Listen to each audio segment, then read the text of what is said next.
Hi, my name is Carrie Deaver-Boaz, and today with Higher Ground, we want to bring you a very different approach to teaching the beginning pitcher.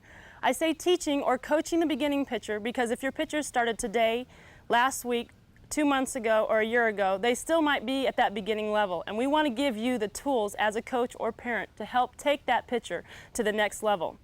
In many of the tapes on the market today, they do what we call backwards chaining. They start from the end result and go back to the beginning. We don't see that done in hitting. We do not go from the point of contact back to the beginning of our stance. So it is my philosophy as a coach and pitching coach to take you from the beginning to give you the end result. Another thing that I think is very imperative to point out is in a beginning pitcher, they're going to do a lot of things very naturally, things that we don't necessarily want to fix that already happen. And so as a coach, I believe it's your duty to step back and watch the person who's pitching and beginning pitching, how they do it. Myself as an athlete always learned best by having someone show me something and then doing it. And a lot of pitchers have done the same thing. They've played ball and they've seen pitchers and they mimic, and that's how they begin. So let's stand back and watch those pitchers throw, see what they are doing correctly, and then let's enhance those skills and also correct the ones that they need a little work on.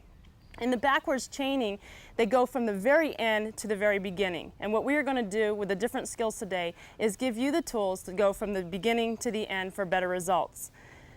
We are going to work through such things as the grip, the dance, which is the beginning or pre-motion that I talk about, balance, weight transfer, hip rotation, arm circle, leg drive, the plant, the stride, the release, and the follow-through. All of those different skills will be taught to you today, going from a whole to a part to pieces and back to a whole again, so that you can take that level to that next elite level in pitching.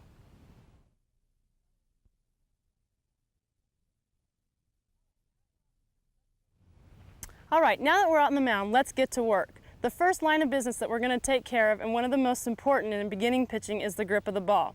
There are many different ways to grip the ball, but what we're going to give you is the most easy and most simple natural drop ball if the ball is snapped and released it the correct way. On the ball, there are 4 horseshoes, and you can look at it different ways. Here's one, and if I were to rotate this ball end over end, you could count 4. It does not matter which way the horseshoe's pointing open, whether it's to the right or whether it's to the left. It's whatever they're comfortable with.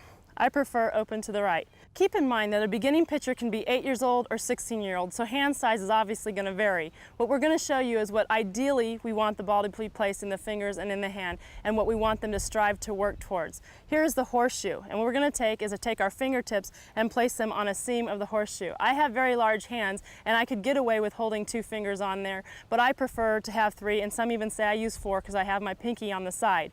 You need to do what's ever comfortable for your pitcher, but the ideal thing is to have that ball placed in the fingertips on that seam. Then what I do is I roll that ball back into my fingers, not just my fingertips, but the fingers, to the pad of my hand. Then I take my thumb and I try to stretch it to that seam that's underneath and pinch it directly in middle alignment with my middle finger. Notice that we have a big air pocket right here. The ball is not resting back in my palm. It's very important because you will lose speed, accuracy, and not be able to advance to the next level throwing a rise ball, drop ball, or curve ball. So we want the ball back to the pad, thumb on the seam if possible. Keep in mind, smaller hands might not be able to reach that. They'll get comfortable with it and keep reinforcing how it should be so that they can work on that. With the air pocket here, ready for a grip.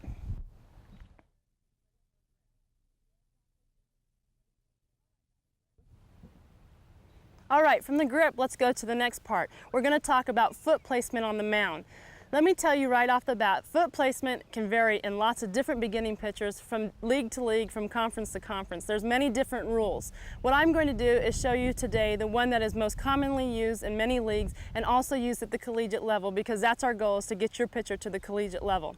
On the mound, we're going to use both feet have to be in contact with the rubber. That does not mean that they have to be on together here. It just means in contact. I can place my left foot or my step foot directly in contact by just touching it with the toes, and I can also get a wider base for balance by just putting my heel of my right foot on here or my drive foot on the mound. Notice that I'm in balance. It's very comfortable.